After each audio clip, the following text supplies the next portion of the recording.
Hello, everybody. For those who don't know me, my name is David Bell. I'm the president of Bushwalking New South Wales, and I'd like to welcome you all to this forum on private development in national parks. I'm currently on Timmerago land in the sandstone country in the northern part of Sydney, and on behalf of Bushwalking New South Wales, I'd like to acknowledge the traditional owners of country throughout Australia and acknowledge and respect their connections to land, sea, and community. And we pay our respect to their elders, past, present, and emerging, acknowledge their custodianship of the country in which we engage in our bushwalking and related activities. Once again, welcome to you all. We have 5 speakers who are going to talk to us tonight. I'll introduce them in a moment. The protocol for asking questions we'll leave it all to the end. So we'll let each person have their say. And then if you could put any questions or comments into the chat function at the bottom of your screen, that will be great. I'm not sure.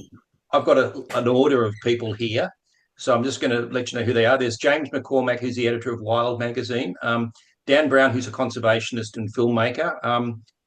Mick Ripon, who's an outdoor educator and recreational fisher. Keith Muir from Wilderness Australia Project Officer, and Sonya Underdahl, who's the Professor of Environmental Sociology, Ecotourism Guide, and advocate, I guess. I hope that's described Sonya appropriately. I'm going to nominate James to go first.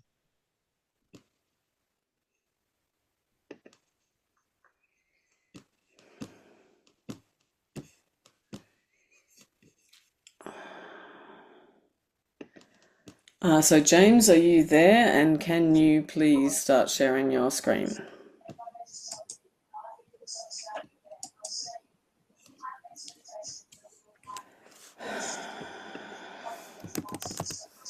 Yep, he's gone. Doreen, hi Doreen, you're back again. Doreen, can you please mute? I keep muting Okay. you and you keep unmuting and I can't keep doing that. Can you please mute, Doreen? Now, James seems to not be here, so We'll go on to move We'll on just to go on through Dan. this list. I think Dan's there because I can see him. And I just reminder to the speakers, I'm going to allow you about 10 minutes. And after 10 minutes, I'm going to be very strict and try and shut you down. So, Dan, you're next in the queue. How about you go first?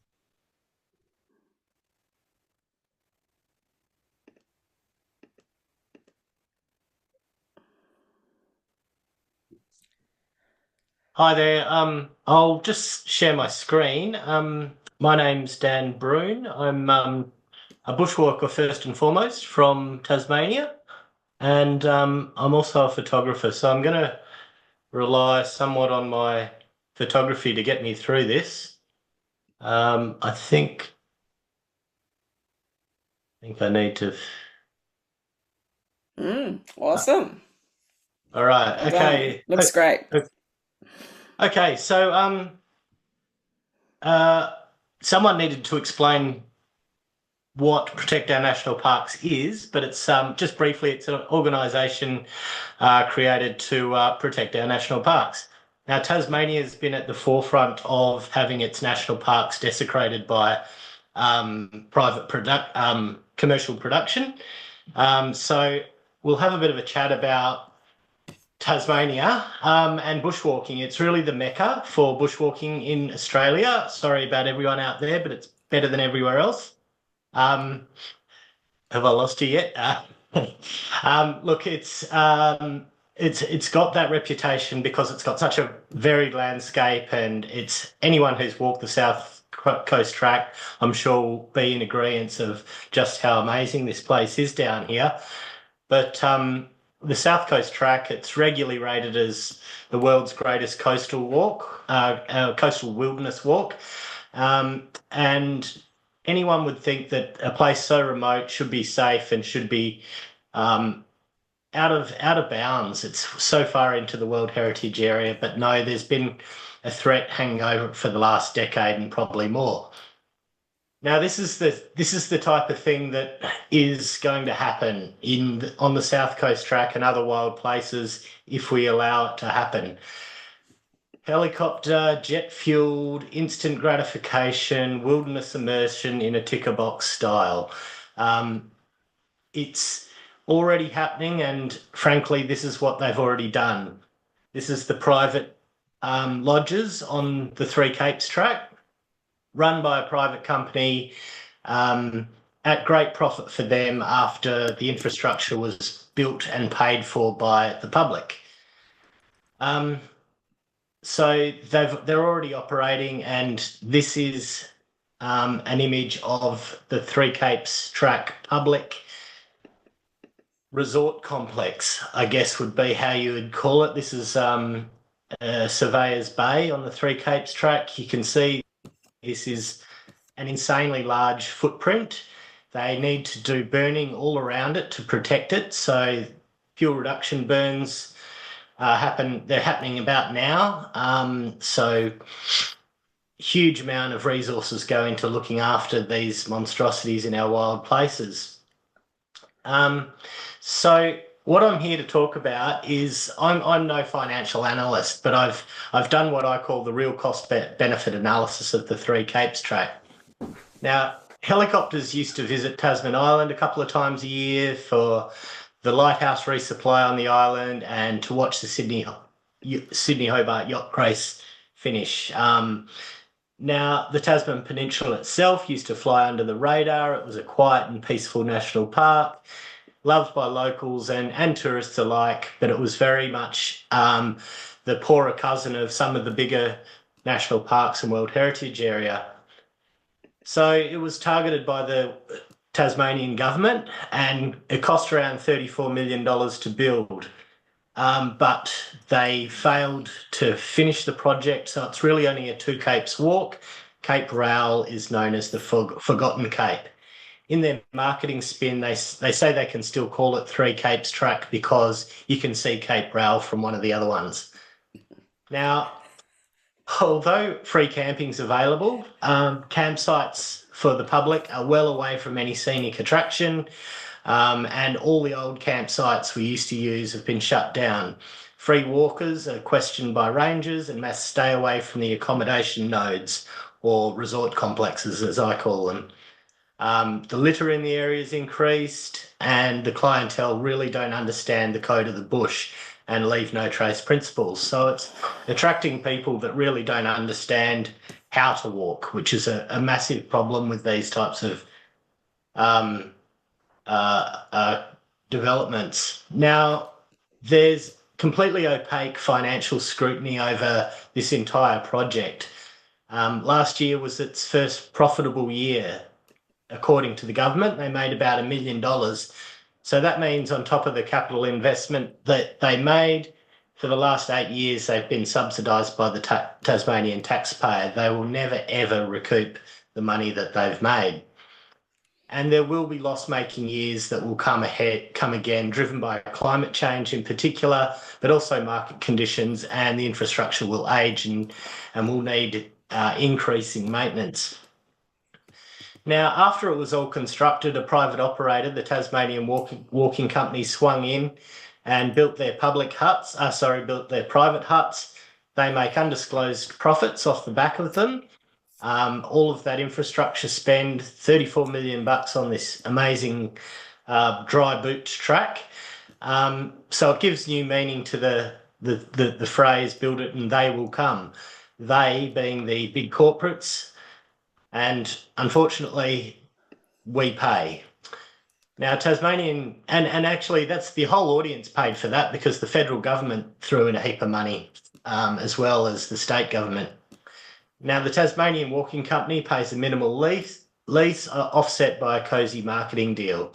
So basically, it's a quid pro quo where they get paid marketing money from the government, and then the government charges them a lease for the land they're on, and it all ends up pretty even. So now helicopters are in the air all year round. The park has signs warning walkers of helicopters. It's not really what you go to the bush for, and the place has completely changed. The Three Capes Track project was the change agent, and that change is now irreversible. So who was the winner? The Tasmanian Walking Company was the winner. That's who won out of that, and the Tasmanian public and the Australian public and the global public lost one of the world's great wild places. The Tasman National Park is gone as it once was. Now, some people might have heard of Bob Brown. He's a fairly high-profile Tasmanian, and he said something to me which was echoed by Christine Milne another time: never stop fighting, because you never know what gift will fall from the sky. So delay, delay, delay is the key with commercial production, commercial developments in national parks. So I'll just fly through a couple of examples. Lake Malbina, helicopter proposal for this particular place has been on the cards for 10 years. It's still waiting, has no level of approval. South Coast Track, 6 luxury lodges, no level of approval. 10 years it's been going. Experience Company, the people that own the project, are down to 9 cents a share. They're completely in the woods financially. Frenchman's Cap, a proposal for that was withdrawn because it was seen as being too expensive and too difficult, mainly because we've caused the delays. 2 minutes, Dan.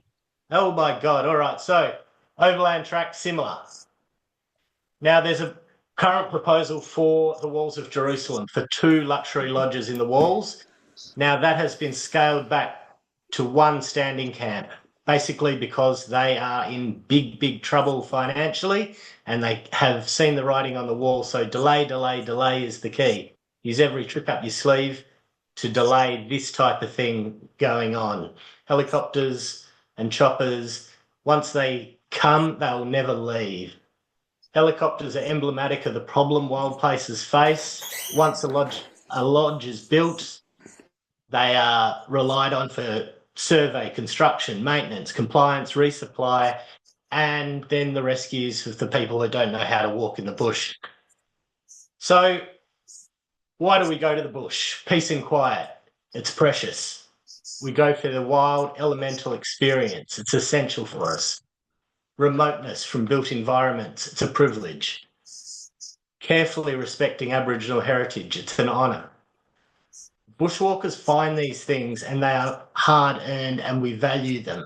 It's up to us to tell that story to the world, not so they must also visit, but so they understand the value of these places, remaining remote, remaining peaceful, remaining respected, and remaining wild. And bushwalkers are the people who can tell these stories the best. So that's why Protect Our National Parks exists. That's why you can work with your local groups to look after your local patch and link in with other local groups that might be feeling a little bit alone in their battle. But if you delay and delay and delay, you can have a win. That's it. Thank you, Dan. As I said, if you've got any questions, just put them into the chat box at the bottom of your screen. Our next speaker, can we go back to James? Is he on board? He is on board. I've asked him to unmute and hopefully he can share his screen as well. Okay, finally, I'm unmuted. I've been having technical difficulties. We've been just done a run through earlier today and my camera on my webcam decided to stop working. So I've had to change computers, get a laptop going. So all the images that I wanted to show, I can't get access to. So everyone will have to forgive me for that. And also following Dan has actually addressed quite a few things that I wanted to talk about. But one of the big things that I guess is a bit different from Tasmania, because these developments, first of all, are happening all over Australia. And I will just bring up one. Sorry, if this will let me just share. I just want to share this particular slide. Hang on a sec.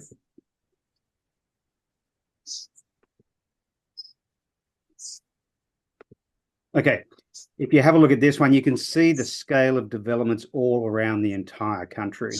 Now, they vary in scale. So that's one of the really big things to talk about. The developments in Tassie have been particularly egregious.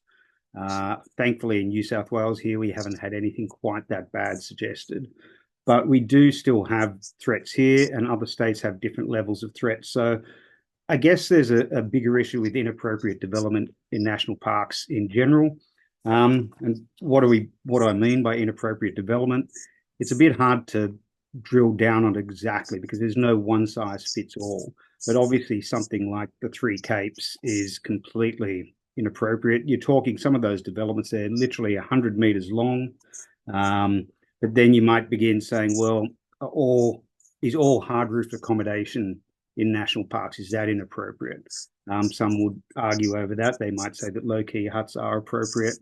And then you've got standing camps, you've got glamping facilities. But then even going further, kind of more low-key, you might be talking about over-engineered trails. And then what about private development versus public development? So we're seeing, say, in New South Wales, where sometimes they're talking about getting private companies involved, other instances down on the light-to-light walk, where it's government, basically government standing in and saying they're going to do the development. So it's no one size fits all when it comes to these things. So it's worthwhile remembering that. But one of the big things that is worthwhile considering is that what seems to be driving these developments, whether it's just a highly engineered section of track or whether you're talking something as huge as the Three Capes development, is that you're talking about getting tourism bodies, whether they be private or government tourism bodies, essentially being the driving forces behind these things. Bushwalkers are basically shunted to the side.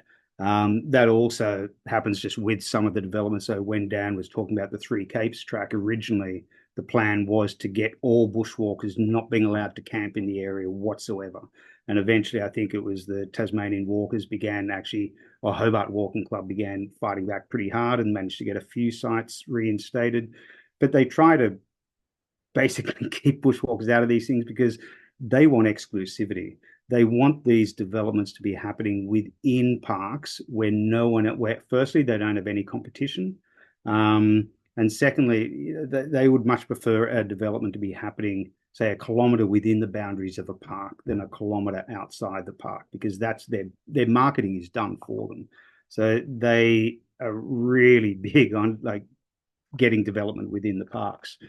Now, Dan picked up on quite a few of the problems already with them. So obviously you've got your visual impacts, you've seen the size of these things, the sound impacts. Dan talked about choppers, but one really big thing that's worth remembering with choppers is the sheer scale of the footprint they have. One chopper going over could literally kind of ruin the soundscape over 10,000 hectares.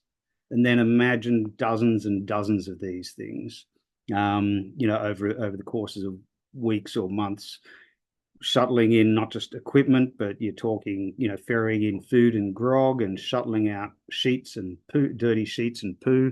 So these are going all the time through there. So the oral component is actually quite big with these things. There's the ecological impacts of land clearing, of runoff, of habitat disturbance. But a really big one for me is the impacts on the quality of access.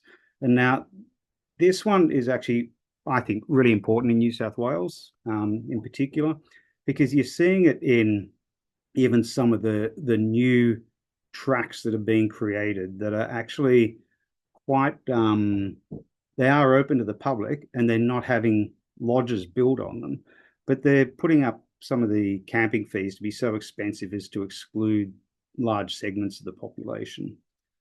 So that's actually something that should be considered here as well. There's also the loss of challenge with these tracks. Like, they're not going to put in a massive, large lodge and have a really hardcore track to get there. So when they do that, again, there's going to be ecological impacts from these heavy-duty engineered tracks, but there's also a loss of challenge in the hardening of trails, and also having people getting there, even if you do approach via a harder route, to find someone who's already there, just sitting at the lodge, sipping on on their wine or whatever can actually, it does make a difference to you. It shouldn't make a difference to you, but it does psychologically make a difference to the effort that you've put in, and also the feeling of I guess freedom, like hard work. We as bushwalking, the bushwalking community enjoys the challenge of hard work, and sometimes you get to these special places and you feel there's no way of putting it differently, but you feel kind of special because you've done the effort to get there. And perhaps we we shouldn't let that influence the way we think about things, but we do. And then you want to look at some of the reasons for the developments that are happening. Now, the big one that's thrown out there is revenue for parks. But as Dan just said, like specifically with the instance in Three Capes where they spent $34 million, they're never going to get that back. The Tyndalls, I think, which is proposed down there, I think they're talking about spending $40 million. They're never going to get that back. There's all kinds of developments that are just so eye-wateringly expensive that they're never going to get this back. And then it's not even addressing I guess, the greater philosophical thing of, should parks have to pay their way? Is this something we should demand of parks? And that's let alone whether we consider, well, some people would say, well, they do pay their way given the amount of... 2 minutes, James. Okay. So a couple of very quick things. Another big argument that's thrown for these things is athletic elitism, that why should only people who are willing to carry heavy packs be able to get into these places? Well, one good thing, because there are some negative things with this new Gidgum-Gilgyanni walk up in northern New South Wales, but it's very expensive to do just independently. I think it's $170 something for 3 nights. But you'll see that there's private companies that will actually do the pack carrying for you, and they're not staying in lodges. So you can actually have guided walks, pack-free walks that aren't staying in lodges, that are really just staying on tent platforms that have much lower key impact. So that is actually something positive going forward. Something else going forward, I would say, would be the Murrumarang style track, where you're getting what might be considered kind of a luxury walk, but it's linking together villages that are already existing. So there's no new accommodation needing to be built along the track. So that would be something else that's worthwhile pushing government towards, as opposed to developing these new tracks. Another big thing is the fact that, as Dan said, we're getting some wins. You're seeing things being either downgraded or put aside, and you'll hear Mick talking later about how things have changed on the light-to-light walk from the original proposal. I think Keith Muir is going to say a few words also about the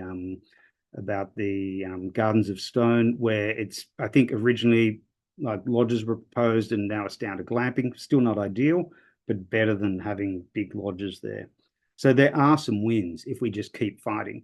One thing I'll add to, I know Dan gave the quote of Bob Brown, I'll finish on this, and that is that, you never know what gift will fall from the sky. I met a few years back with Nan Nicholson, who was one of the people involved with the very first instance of direct action up in Terania Creek back in the late 70s.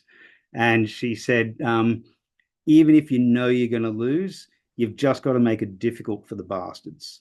So it's also remember that as well. Don't make it easy for them. Okay, so I'll finish there for the time being. Okay, thank you, James. Before I get to the next speaker, I just want to remind people, and David Stead from New South Wales MPA has drawn our attention in the chat function. New South Wales National Parks is a consultation on changing the structure for camping fees. Yes. So I think everyone should go. He's provided a link to the consultation paper. So if you're not aware of it, go and have a look at the link, get onto it. Submissions closed 25th of May, so not a lot of time, but you've got a few days to put something together. So I urge all individuals, and then particularly our clubs, to put a comment in. The next person on our list is Sonya. I know she's here because she's put some comments in on chat already. No, sorry, Mick is next, I think. Mick, okay, I'm out of order. All right, over to Mick Ripon. G'day everyone, my name's Mick Ripon. I'm currently one of the main administrators of the Beerwah Light to Light Community Action Group, a group that was established to protect Beerwah from inappropriate development. As you can see, I'm not one of their technical administrators. I'm struggling here with with the visuals. We did try a trial run and the whole thing crashed. Service out where I am is just pretty crappy. But I'd just like to say just a little bit of my background. I'm a very keen recreational fisher and a compulsive show-off. I have 6 national records, and 4 of those records have been caught off a place called Green Cape, which is situated within Beerwah National Park, just south of Eden. So many of us have been fishing there for years. In my case, it's nearly 50 years. And we love the Cape because it's remote and it's still relatively wild. We enjoy being in nature. We like watching the dolphins, whales and seals. And we enjoy seeing albatross glide across the swell fronts and gannets dive bomb schools of bait fish. It's just a great connection to the wild world. So when we found out that National Parks and Wildlife Service wanted to build these cabins, we formed a group called the Green Cape Fishing Alliance. And then from there, later down the tracks, thanks for that slide there.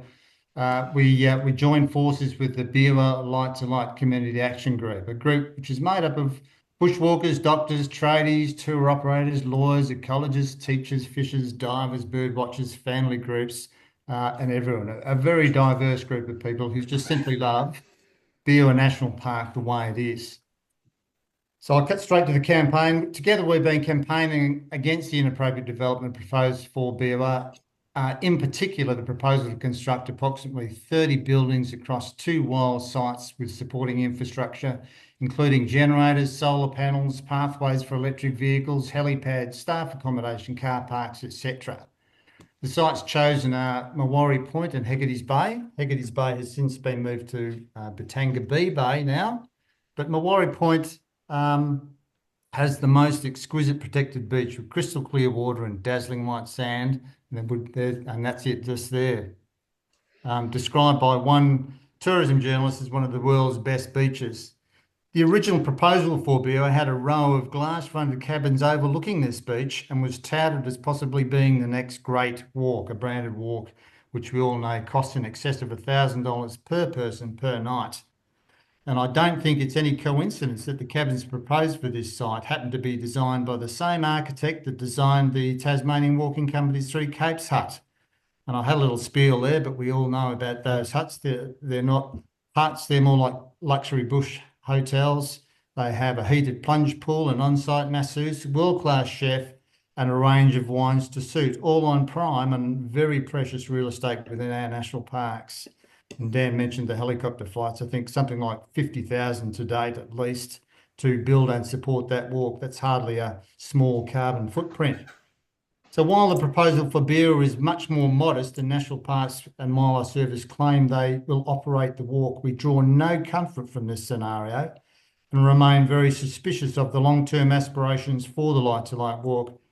The position of BLAG, the Light to Light Community Action Group, is that the walk should remain largely a wild and public walk with only basic infrastructure. And all those walkers who prefer all those sorts of creature comforts, as mentioned about in the Three Capes walk, they can still be accommodated as they currently are at the local Seahorse Inn located near the township of Eden, and they can be ferried each day to the walk. There is no legitimate justification to build this new infrastructure within Beerwah. On the contrary, there are lots of reasons not to build this infrastructure within Beerwah National Park, and these have all been mentioned before. You know, the primary intention of the National Parks and Wildlife Act is the conservation of landscapes, not commercial exploitation. Second point, national parks should not be distracted from their primary role of protecting the environment. These very expensive taxpayer-funded adventures effectively redirect scarce resources to cater for an elite, and I might say, very small market segment. The high-yield international experience seeker, I think they are called. 3, National Parks and Wildlife Service should not be in the business of competing with local businesses. There are about 4 tour guiding companies operating there currently on the Light to Light walk.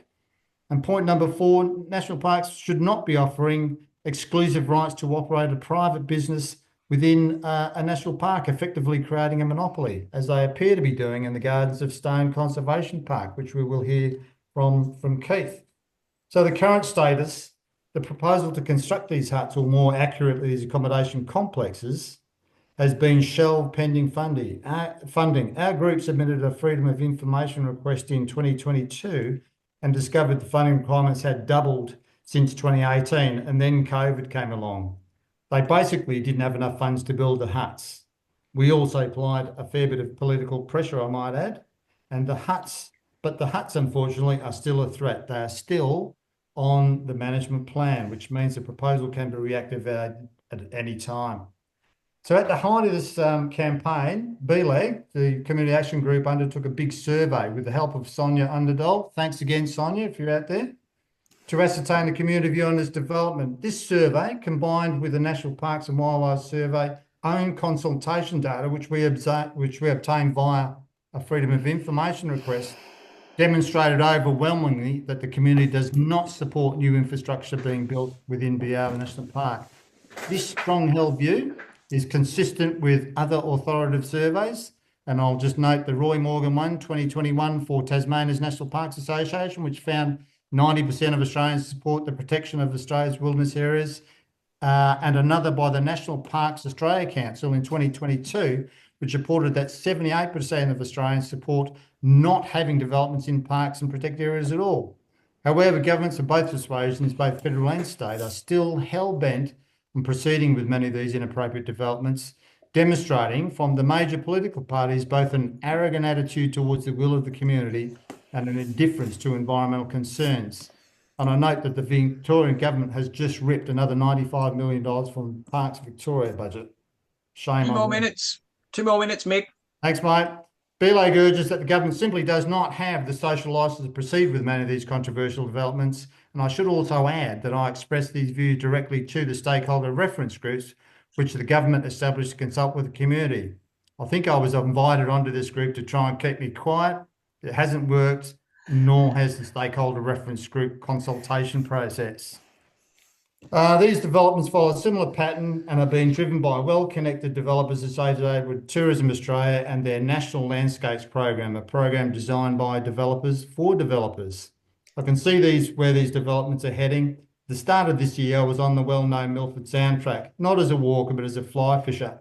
Every year, the Field and Game Agency allows a certain number of fly fishers to fish the amazing Clinton River, which runs alongside this track, and limits the number of fishers.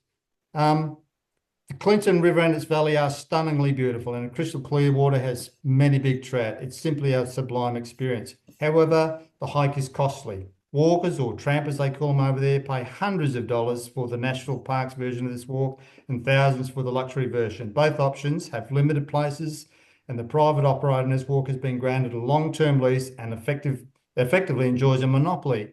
It's a lucrative business, and big tourism developers want more of it, and they see Australia as the next frontier. Big tourism developers are trying to emulate this walk in order to seek an exclusive long-term lease. They spruik all sorts of green and social credentials in a concerted effort to gain a similar arrangement, but make no mistake, these guys are simply out to make money. The Milford track model effectively denies access to people with limited financial means and restricts the overall number of walkers. Also, as Sonia's latest research shows, almost none of the lucrative funds raised goes towards conservation within the park.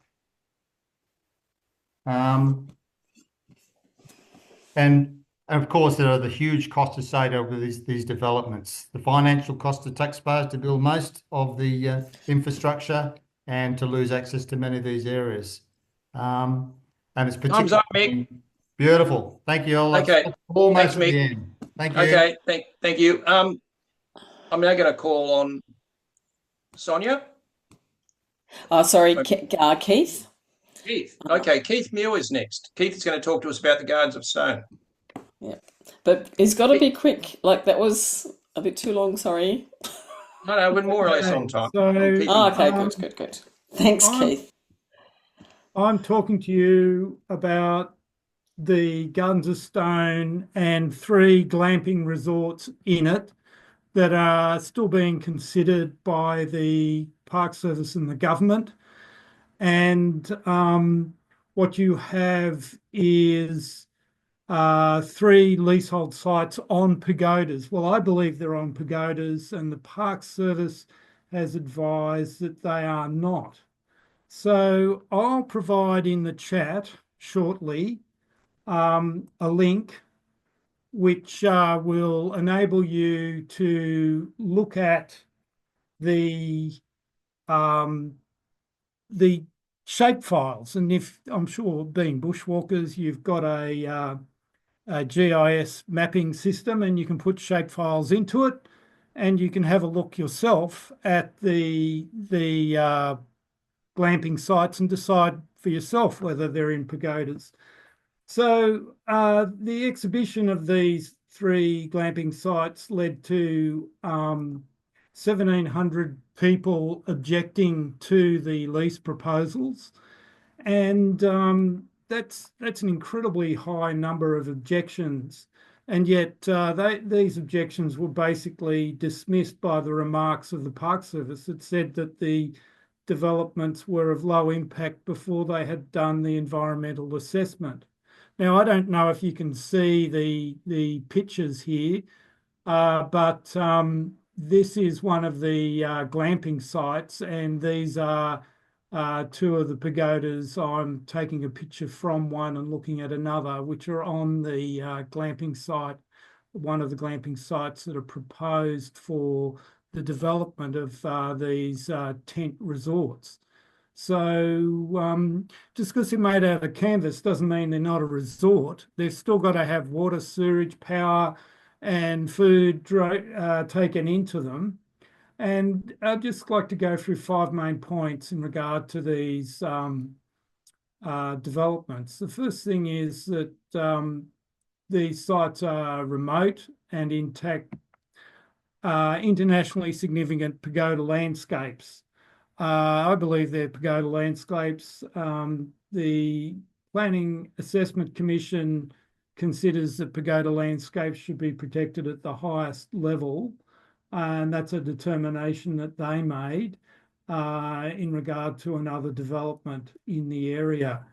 The walking track had to meet with these resorts that were already predetermined by the criteria of wild bush luxury experience. And so the rather confined space in which the resorts are located above Carn Creek requires then the walking track to meander around between these 3 resort sites. And that somewhat constrains the walk design, and it's basically the walking track, which is one of the main features of the park and will be a main attraction. It's about half built. It has to go to all these resorts, and so it's the design determined by the resort's location that's determined the walking track rather than the other way around. The features of the resort are that they are located on prominent ridges on intact environments, and the leases are fairly long term, over 20 years. And these criteria essentially rule out leases. These criteria would preclude a lease on pristine sites on a prominent ridge line. So the own assessment criteria of the Park Service would rule these out. And so the fact that they're pushing ahead with this renders their own assessments nil and void and of worthless state. It has already been pointed out that glamping resorts, because they are catering for people who are willing to pay $1,000 or so a night per person, limits it to 1% or so of the people who go to parks to visit them, and a very minor proportion of campers. So why isn't the campers being invested in? These are wonderful sites in an old pine forest that really should be developed in an appropriate way for campers. And they will, of course, go to Lithgow because they'll, need all the things that you need at a campsite. when you're staying with your family, the meat, the vegetables and all the rest of it, the gas. And so they would benefit Lithgow and the surrounding region. And the other thing about the glamping resorts are that they'll be very much in this landscape. The sites have got skeletal soils, and that means that they'll just be sticking out in the landscape, but also that the pollution from these sites will contaminate the creek, or if you believe them, they'll be taking out the sewage by truck and bringing in the water by truck. And that's a pretty incredible arrangement. And I can understand that why they charge $1,000 a night if they're doing that sort of thing. The question is, why are these intact, pristine areas being developed at all? And so, I mean, it's all summed up in this cartoon. That's essentially the idea. You have half a dozen of these canvas resorts plus a food preparation and dining room and showers, and before you know it, you've got 8 or 9 structures in each of the 9 sites with truck access into these pristine areas. So, it's not like the Gardens of Stone hasn't been hammered, but the last remnants of it that haven't been should be retained, and yet they're going to be developed. And so instead of conserving, they're going to exploit these areas, and that's a very unfortunate way in which we conduct a transition to a more sustainable world. Those that 2 more minutes, Keith. Yep. Thank you, David. Those that are interested can go to the Gardens of Stone website, which I've provided a link in the chat, and you can find there a description of a 4 to 6 day walk you can do if you're an experienced walker, if you want to see what the area is like. You can see some amazing things that have been achieved. A 2,000 hectare pine forest has been completely removed, for example. So, you can bring these places back from the brink, but you can't give them over to development and then transition to a green world. If you're going to transition to a green world, let's do it right. Let's do it here in the Gardens of Stone. We've almost got it right. We just need to dismiss this silly idea.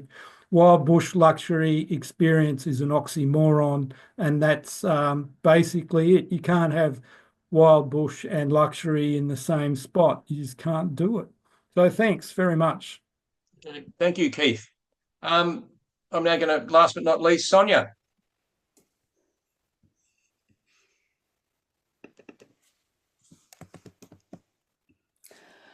So I'll ask you to unmute, Sonya, and you can share your screen. Thank you so much. I hope everyone can see my screen as I'm sharing it. I'll just do this, see if that helps. How's that going? Everyone good?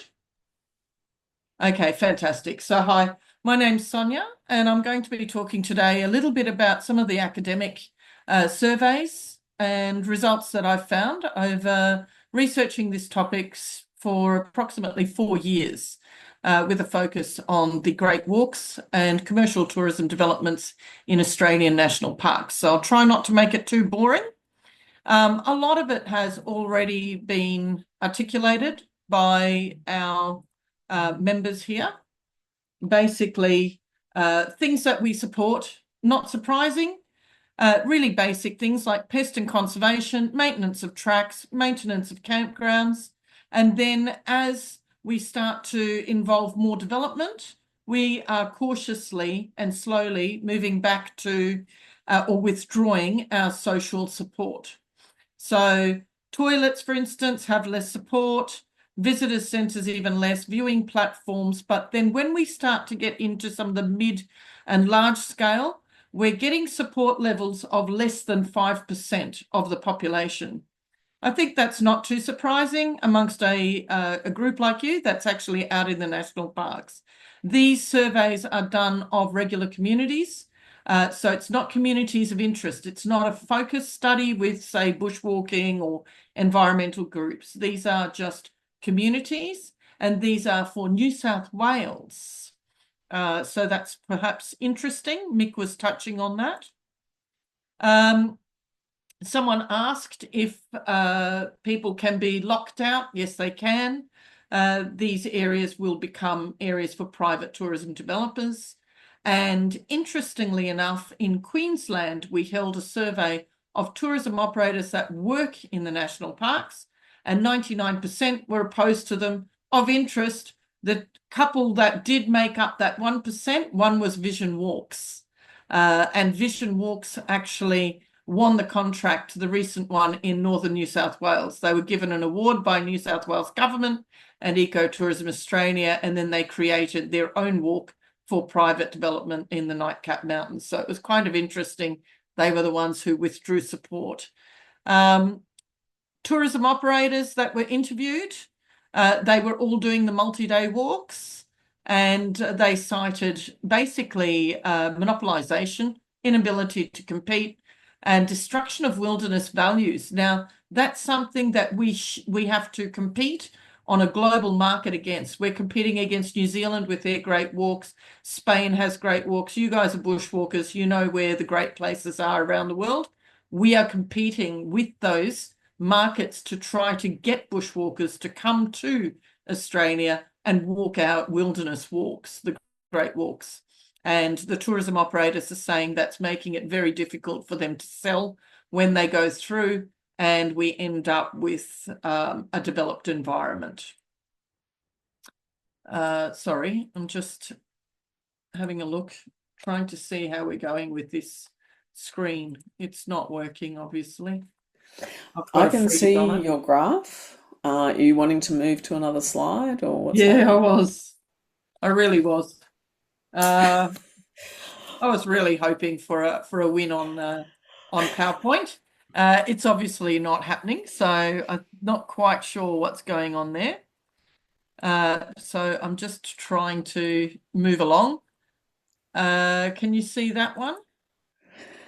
No. Not at the moment. It usually takes a few seconds to be visible, but we're still seeing... I've actually been clicking away, but basically we'll go down through some of the things that we have got support for. So in Bioa, for instance, we did a survey there, and it showed that the reasons the government is giving for tourism developments in national parks are predominantly to increase tourism and economic progress and development of employment. So basically, it shows in Bioa, which Mick Ripon was referencing, strong opposition, not just a little bit strong, but overwhelming opposition to developments under the auspices to increase tourism for economic benefit or for employment. Concerns are pretty much, this is for Queensland and New South Wales. The primary concerns are building in sensitive areas and environmental impacts. If you go down to the bottom, loss of access is also a concern shared predominantly by bushwalkers, and loss of access, as well as fast tracking and lack of regulations. No consultation seems to be a pattern all the way throughout Australia, and having no concern, approximately 4 to 5%, depending on the state, is a very small amount of people with no concerns. We tested a variety of models to see which models would gain support, and that looked at a difference of subsidising by taxpayer funds or funding completely by the operators. All of them were rejected, irrespective of length of contract, from 30 years to 99 years. All of them were rejected by the communities. We have to remember these are general communities, a lot of them regional. A lot of them are really dependent on jobs and tourism for any income, but these communities showed very strong opposition to the developments under any pretext, including body corporates through traditional owners and corporations. Issues are, as we mentioned earlier, monopolies, exclusive access and branding. So the Three Capes, for instance, tourism operators are not allowed to use the word Three Capes, the letter or numbers. It's trademarked. Product loss, wilderness loss, so we can't sell wilderness internationally. Inequitable competition. A lot of people said, well, we're catering and developing for 0.0094% of the tourism market. This is absolutely incredible. For such a tiny amount of people, we are giving away our World Heritage Areas and national parks. These are some of the quotes that were given in interviews, and I think they really gave an insight from tourism operators in regional communities that want the jobs, and they actually lost them. They lost their jobs overnight with no financial support from the government. They've been through droughts, they've been through bushfires. They had spent, some of the operators had spent over 20 years developing the products, mapping the tracks, figuring out how to get customers through, and they lost those overnight. These are not small operators, these are big ones. The latest one, which is the, not sure how to pronounce it, Gidjam walk, has been cited in recent interviews as unfair trade advantage. You've got New South Wales National Parks, Visit New South Wales, Tourism Australia. You've got the Great Walks of Australia. You've got massive amounts of support there from the government and government financing, things that regular operators are not going to benefit from. For example, it's marketing going to 15 international markets and $202.3 million going through the Australian tourism industry to prop these guys up. Domestic business events, partnerships with airlines, PR content, media and broadcast clips, including YouTube clips being made to promote this one walk, and those operators. There are other operators doing it, but they're not getting the bookings, they're not getting the email advantages, they're not getting the SMS, the media and the broadcast. So they're claiming really unfair advantage. They also get promoted at conferences, events, webinars and workshops at over 34 locations worldwide. They're training 78,000 frontline travel sellers internationally. Each of them will be given the Great Walks products to sell for that one marketing developer. So they're citing unfair trade advantage. Your small operator can't compete with that. And hopefully this will now click over again. It's a closed circuit. 2 more minutes, Sonya. Closed circuit means that they, yep, thank you. Closed circuit means that they pick you up from a hotel, take you out on track, feed you, transport you, all of the rest of it, drop you off at the hotel or the airport, the major city, and off you go. In total, generally it's 2 to 3 staff that are doing this entire thing, from driving, servicing, feeding you, all of that. So you're not looking at a great amount of jobs. And they're saying that there are no alternatives. There are. This is a scenic rim trail, one on the left by a private operator, and the one on who's staying out of parks in regional communities. The one on the right is the Spices or Flight Centre one that was developed in World Heritage Area and national parks. They both do the same circuit. The Life's an Adventure was kind enough to open their books for me to have a look as a researcher, and they were basically dropping $700 to $800 per meal at local restaurants in a night, plus 70% of their expenses were going to accommodation in regional communities. So it really was significant, and they're employing a lot more people, a lot more staff. This is a survey that was done by an academic to look at how much of the money is actually going into protected areas by state and federal governments. And it was found that we are poorer than ever. In fact, the statement was, we are crippled and on our knees. So the claim that we are actually making money for conservation was found to be incorrect.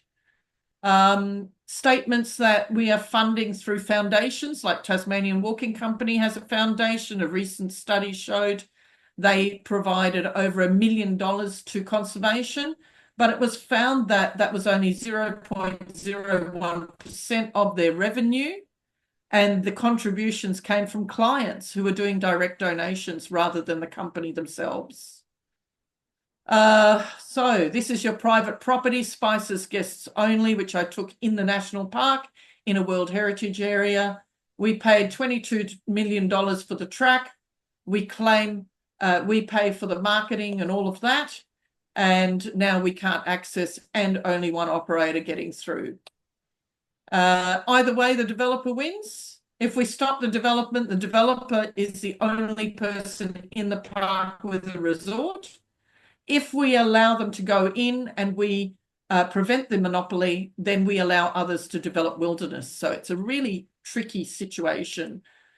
These are photos from Life's an Adventure, which allowed me to go in and basically go undercover as a guide and collect some information from guests. And here's the Have Your Say. First thing that I noticed here, it says 200,000 campers and national park visitors were consulted regarding the development proposal that you will now hopefully have your say on. 200,000 consulted. I'm not quite sure what the population of New South Wales is, but basically I'm hoping you're one of those 200,000. It's basically an over-exaggerated number. Academically, this is just straight off the bat because someone put the link in. I had a quick look. If I could get a survey with 200,000 result, I would be amazing. It would also be one of the most expensive surveys ever conducted on Earth. So not quite sure where that comes through. So thank you very much for having me. Academics have been writing extensively. Please Google, we're all in there. And it's gone through to the highest level of lobbyists, Intrepid and other companies pushing us, trying to get us to write nice things. That's it from me. Thank you so much for having me. I hope this clarifies a few things for you. Good. Thank you, Sonya. Now, people have posted some various questions in the chat function, and I think most of those have been answered by one or more of the speakers. There is one question, though, I noticed, which I don't think has had an answer, and it's from Keith Muir. And it's about to recover the promotion and marketing costs. Would campers have to pay more fees? Are we seeing that campers are paying increased fees to recover all this promotion and marketing costs? Well, Sonya, sorry? My bet is yes, because you've seen the figures for some of the three capes, and they've said that they do count marketing fees in their cost budgets, which then they have to pass on to the walkers themselves. I mean, there's no two ways about it. And then also, like going back with Sonia's thing about the Gidjum Yarnu walk, it is very expensive, $173 for 3 nights to stay on camping platforms. Why is it so expensive to stay on camping platforms? It doesn't add up, except, hearing Sonya talk, there's a lot of marketing being done. Yeah, but one thing I wanted to just... Can I share screen? Yes. Sorry. Pull up a table. Sorry, while you're doing that, Sonya, I just wanted to say that one thing that struck me, like listening to you and also listening to Keith, was that the monopolistic behavior of these companies means that they try to channel everyone into like single walks. Why, for instance, instead of the Gardens of Stone, aren't they massively promoting a big walk through the Blue Mountains National Park, linking up villages where you can stay in the villages, and you could have way more, you could provide way more accommodation, have actual competition between various operators, not have to build in new areas, and it's already famous. They could easily do this, but the developers wouldn't have the same monopolistic advantages as they do by going into Gardens of Stone. Sorry, Kirsten, can you... Oh, I've just stopped sharing. Oh, my God. I'm showing you my accounts here. Sorry about that. Yeah. basically the amount that we're spending, that's what I was trying to pull up. I got the wrong screen as usual. But basically the amount that we're spending will not be made back, essentially. The amount of money we're paying for marketing alone, you cannot win with that. One of our spices, Scenic Rim, offered renewable hydrogen energy supply, one of only 2 in Australia, of 943,000 to Flight Centre for their private resorts. They built the track for 2.5 million, but they lease out the actual resort property to us, to taxpayers. We pay, they pay us 5,000 a year per resort plus GST. That's They'll the make that money rental back very agreement. quick. They'll make that money back very quickly that way. $5,000 per year per resort. What is that? What is it, about 3,000 years? Yeah, and so we're not looking to recoup the costs, from what I can understand. Okay. 5,000 a year plus GST. Sorry, you have to remember the GST. Other projects like Mamu are running at a loss, and they're running at over $500,000 a year loss. Okay, I'm going to draw that to a close now. I'd like to thank all the speakers for their contributions. Sorry. Before you do that, sorry, David, we have one closing slide that we've All right. slipped in there on you, and Dan is going to talk to it. And the first thing we will do is share a poll with you all. So the people you've heard from tonight are a group called Protect Our National Parks. They're all professionals in their field. They are spending their time on this project because they think it's superbly important. And they would like to ask you this question. Should luxury lodges be permitted in national parks? And well, basically, so sorry, I should re-say, listen again, sorry. We need to rewrite that. Our statement is luxury lodges should not be permitted in national parks. And when we say luxury lodges, we mean exclusive, private, commercial, tourism developments.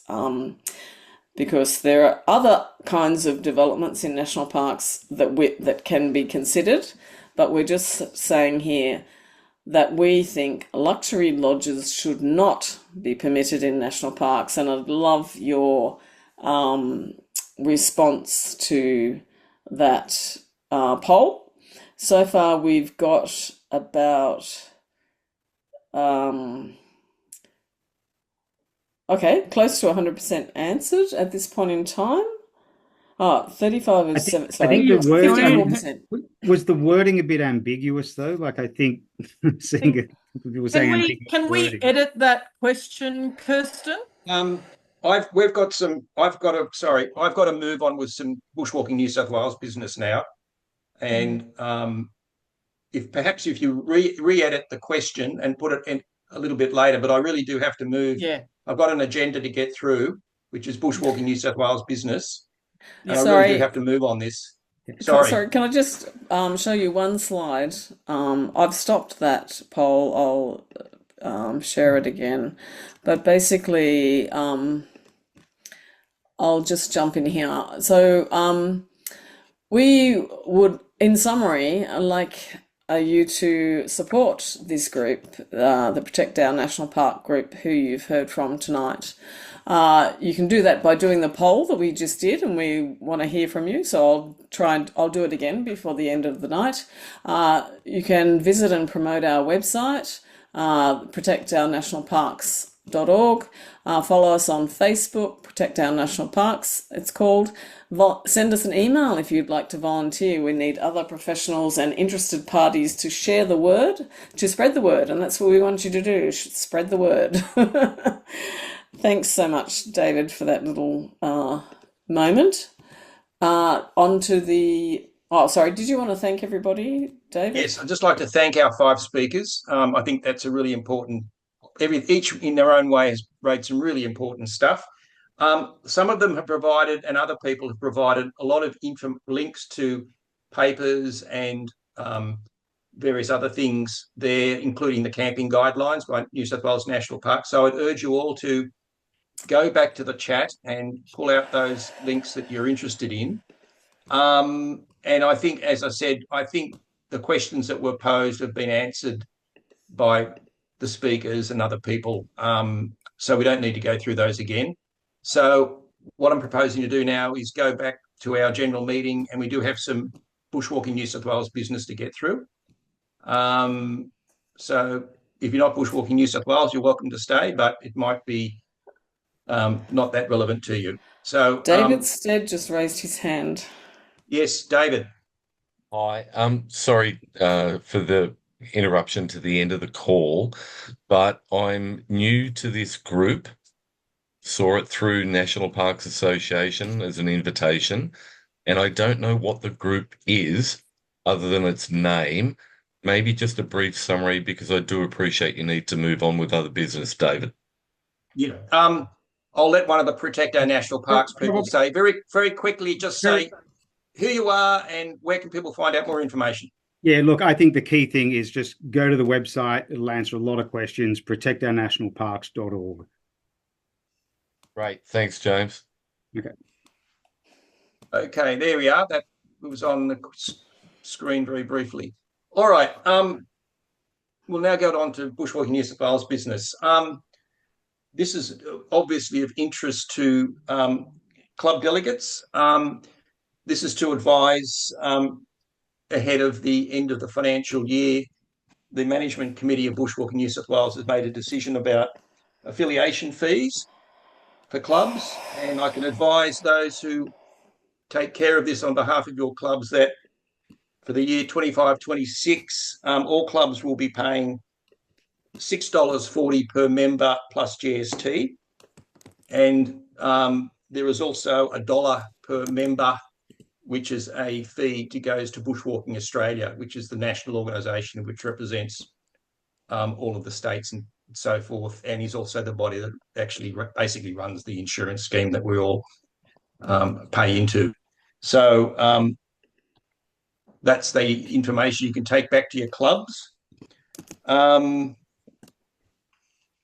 other item was, and equally important, is I'm sure many people here will be aware of the significance of Splendour Rock and the annual Anzac Day ceremony to commemorate bushwalkers who fell during World War II. And a number of you, I expect, will have been to Splendour Rock for Anzac Day ceremony. Bushwalking New South Wales, there is a motion to thank the past and present Splendour Rock Anzac Day conveners. Before I name them, just to make it all appropriately formalised, I would like a club delegate to move and second this motion. Is there a club delegate out there who'd like to move this? You can just put your name in the chat function, that's enough.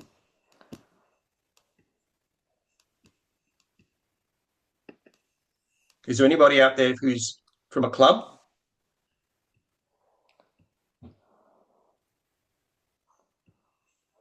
Can I ask someone from the Management Committee of Bushwalking New South Wales to be the nomination? Yes, I can do that, David. John, thank you. I'm also a delegate for my club, Bankstown. Thank you, Bushwalking John. Club. Thank you, John. Is there a seconder for that motion? Keith Maxwell. Can I speak as the author of a book about Splendour Rock? Yes. And support it? Look, Jack Cummings started the dawn services in 1990, we think, but was accidentally killed in 2001. Bill Sanday took over from 2001 to 2012, I think, and then Peter Sedgwick has been doing it ever since. And I keep in contact with Peter. He does an excellent job, and I'd recommend that people vote in favour of this motion, because he does an excellent job. We get good attendance each year, and it should continue. Good. Thank you, Keith. So just record for the minutes. John Gray moved, Keith Maxwell seconded the motion, and I just when I get back to my, sorry. Sorry, noting- I'll do that. No, I've got it here, Kirsten. Okay. Jack Cummings, Bill Sanday, and Peter Sedgwick. And for those who don't know, the ceremony's been going since 1948, and it's correct me if I'm wrong, Keith, but it's now a war memorial registered in the State Heritage Register. Is that correct?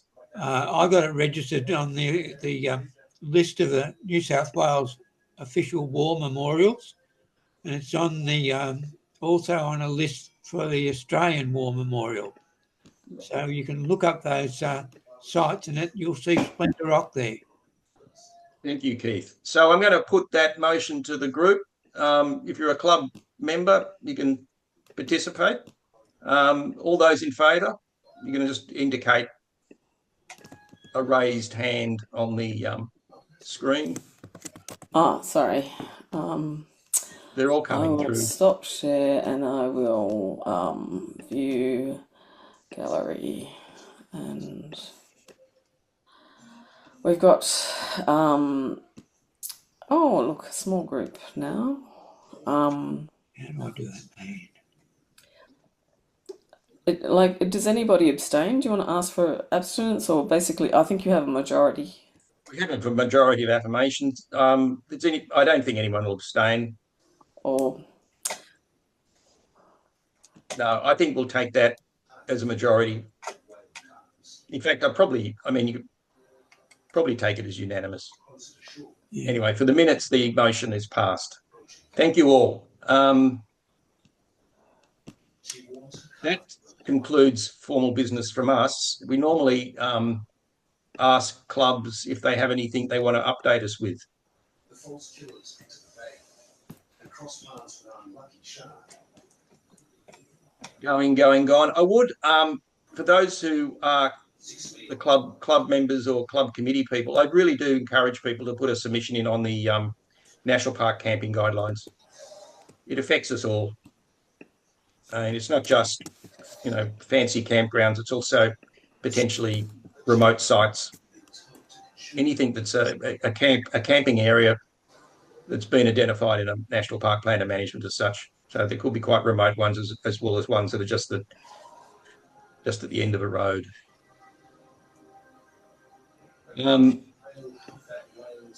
Okay, no one got any updates? The last item, Kirsten, do we have any giveaways? we certainly do. David, there's a couple of people with hands up. I didn't see them. Stephen Millard and David Stead both have their hands up. Okay. I think we've got the sufficient majority of club members voting in to support that motion. I Thank think that you. was for other club business request. Yes, that's great. Yes. So Stephen Millard seems to be top of the list. Do you want to go, Steve? You're not on. You're talking, but we can't hear you. Sorry. You're not on mute. You're doing really ventriloquism. No. We still can't hear you. Do you want to try and work on that while we hear from David Stead and see if you can change your audio settings, please, Stephen? I just want to say thank you very much for Kristen, trying to coordinate a large group on the topic. Yes, good to see you again. And Yeah. David, just following on from your recommendation that everyone should contribute, we'll look to what New South Wales is doing and use it as a template for what they can do locally. So I'd kind of encourage everybody, doesn't matter what state you're in, make a submission and read it carefully. And I did post earlier on Radio National this morning, there was a session on this. They had an expert talking. I made a text submission, but please make sure you're aware of all of the issues, including increasing prices where fees are not liable in current camping grounds, and look for where it may have implications for glamping and other organisations that we've been talking about tonight. Thank you. Okay, thanks, David. Stephen, I can see you. Hi, can you hear me now? Yeah, hear you now. I thought you asked for a bit of a feedback from around the clubs before. Yes. Was that correct? We did. Well, I'm the president of the Byron Hikers Club, so we are the club that is nearest to the Gidgum Gilgarni walk that's just opened. And we've been consulting, us and Northern Rivers Bushwalkers have been consulting with parks for 10 years on this. The place opens and the Visions glamping experience that was mentioned before, $3,000 for 3 nights camping. That's okay if people want to pay that money, but to support that, they're driving a ute into Camp 1 at least 4 kilometres along the service road that a lot of young people use to access a favourite swimming hole, Hell Hole Falls. And the second and third camps, they come in from Runry Park and they go for at least 6 kilometres each on different service roads where we hardly ever see any vehicles because our parks hardly ever get any service. And one of our members the other day, this couple, they'd done the first 2 days walk and the second day is really quite remote over Mount Jerusalem where there's no access whatsoever. And they get to the second camp and here's the glamping ute. And they just thought, oh, we could have walked it. We could have got a bloody ute in here. That's all. Okay, thanks, Stephen. And as you may remember, I have written on your behalf or the club's behalf about this issue to National Parks. They flicked my letter to the Alstonville office, and we haven't as yet had a reply, but it's getting, the time has elapsed that it's getting time to write a reminder letter to them. So anyway, keep you posted if we get a reply. Hello, Phil Murray here. Can I talk? Yes. I'm a member of the Sutherland Bushwalkers, the Sydney Catholic Bushwalking Club and the Gold Coast Bushies, and also the Brisbane Catholic Bushies.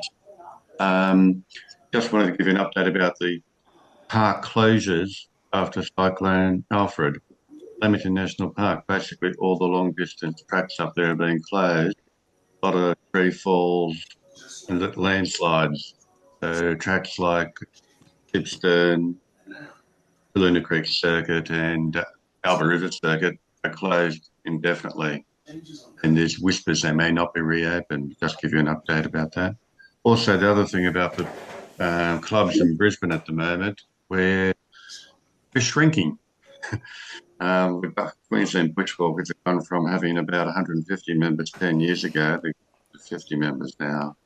I'm not sure what's happening in other clubs down south, but we're struggling to maintain numbers up here. Is that, Philip, just ageing membership and not being replaced? Correct, yeah. And plus, every year our club puts fees up.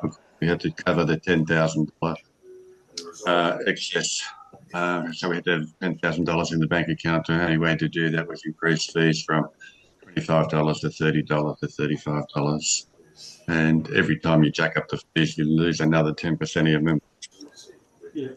Yeah. Is that the Gold Coast Club? No, that's mainly the Brisbane. Oh, okay. Right. Gold Coast, they're probably reduced in size by a third as well. They've gone from about 500 down to about 300 over 15 years. I'm not trying to be a doomsayer. I just want to. We're not aware of the problems. We can't rectify them. That's right. Yeah. Well, there are similar things happening to some of our clubs down south. Are there any clubs you know of up in Queensland that are holding their own or even increasing their membership? No, I don't know that. I just remembered reading more bad news. The Gladstone Bushwalking Club is basically folding in the next few months. They're always a very small group, but they're folding. Can I add a comment that may be helpful? Go for it. Look, the Bush Club, which I'm a member of, has a strategic plan, and it did see itself shrinking at one point, and it's fought hard to build up numbers, and it's now still a very strong club in Bushwalking New South Wales. And I think that's the way forward, to think of that, how you can make your club grow or hold its place. And their membership is in the hundreds. It's around about 800 at the moment, when I last looked at the membership report. So it is possible to have a strong club, but you've got to work at it. Mm. Yeah, things we've been trying to do in the last few years in the Ripon Catholic Bushwalking Club. We're trying to do a lot more interstate walk and give people a focus. Oh, that's a great walk there. So we've been going down to places like Tassie and doing a series of day walks down there. We've just been to Kangaroo Island and the Great Southwest Walk there, and 3 years ago they did the Cape to Cape walk in way. We're trying to maintain this by offering more wonderful, similar to what the Northern Rivers Bushwalking Club are trying to do. They offer a trip every year to Switzerland. Right. I think one thing you've mentioned when you mentioned Northern Rivers, I think one option you've got across the border is to perhaps partner up with a club like Northern Rivers and do a lot of joint, and same with some of the other clubs that way, and maybe do some joint activities across the border and try and do a bit of a merge of stuff. That might be one approach to trying to broaden the appeal of the club. The other thing I was going to suggest, Philip, you can contact Kirsten about this. We down here have a small club network, which is basically just a 1 hour Zoom meeting with people from smaller clubs just to discussing issues that concern them. And one of the concerns is, just as you've said, about aging, declining membership. So you may want to see if you can ask Kirsten if you can participate in that network. And we're not going to be too precious about whether people are from which side of the border or not, but that might be of interest too. And you may get some ideas or. I got a foot in both camps. Yeah. Oh, there we are. So that's fine. So just drop a line to Kirsten about the next meeting. All right. Yep. Thanks, Philip. Okay. I might. Well, thanks for all those comments. We actually, for once, got a few. Sometimes we have silence, but it's good to get a run of questions and comments and stuff. Before we do close, Kirsten, I'm going to hand over to you to do the prize thing. Thanks very much, David, and thanks everyone for your questions and comments. I will share my. Oh, first of all, I'm going to launch the second version of the poll. So hopefully this is clearer. And the question is: should private commercial developments be allowed in national parks? And it's interesting that we're taking this poll now, because basically this is a club member response to this question, whereas before we had a broader membership. And there's 26 of you, so we're very close to seeing that answered. Kirsten, I would tell the PONP people not to throw out the first question, even though they had some problem with it, because the data, it may be useful. As you said, that was a wider audience, and this is more of a club audience, so it'd be worth just comparing the two. Yeah, I'll do that. So, and the final pleasure of the evening falls to me to dole out. Oh no, we're still waiting on a few people to respond to that survey. And then, while you're doing that, I'll talk to you about the prizes for tonight. So Paddy Palin has kindly donated 6 prizes to us. And so we have on the right here the basically everybody who signed up, registered for this event.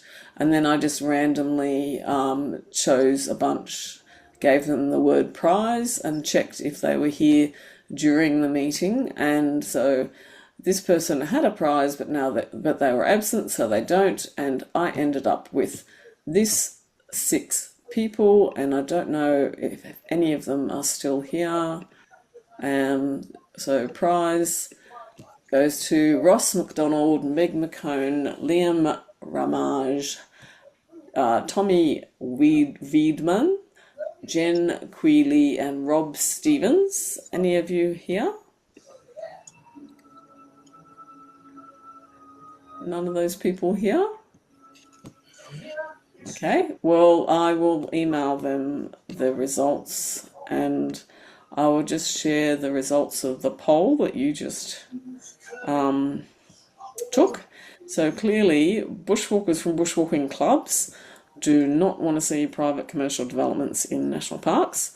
And I'm really glad to hear that, because I have been spending a few hours a month with the crew that you saw tonight, who are working on this issue, and we have just joined the NPA of New South Wales to support us to expand our influence and impact, and increase the work we do on this important issue. So, as the slide said, please do share and make people aware of their website, Protect Our National Parks. And thank you very much for coming along tonight. Great to see you all. And I just add to that, I thank you as well. And it looks like we're going to close on time. So there we go. Oh. All right. Aren't we good? Thanks for coming along. And You're awesome. The next meeting will be in August. Our annual general meeting on August the... What date is it?